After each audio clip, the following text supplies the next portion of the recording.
కానీ జగన్మోహన్ రెడ్డి ప్రభుత్వంలో ఒక్క రూపాయి కూడా సీఎం రిలీఫ్ నుంచి ఇచ్చినటువంటి పరిస్థితి కాదు. ఇచ్చారా?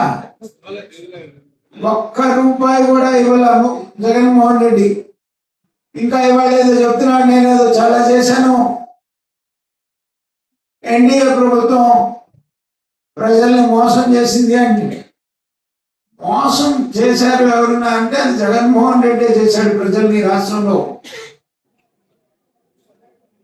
ఎన్డీఏ ప్రభుత్వం వచ్చినప్పటి నుంచి కూడా ముఖ్యమంత్రి గారు అభివృద్ధి సంక్షేమం రెండు కళ్ళతో ఆయన ఈ రాష్ట్రాన్ని మరి ముందుకు తీసుకెళ్తున్నారు.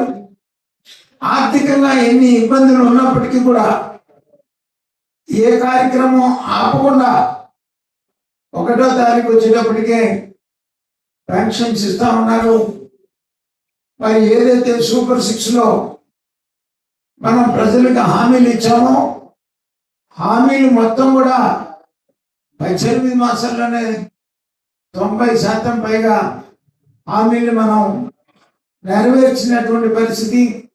ఇవన్నీ కూడా గమనించి జగన్మోహన్ రెడ్డి చెప్పేటువంటి మోసపూరితమైనటువంటి అబద్ధాలని ఎవరు నమ్మొద్దు అని చెప్పేసి నేను ఈ సందర్భంగా తెలియజేస్తాను.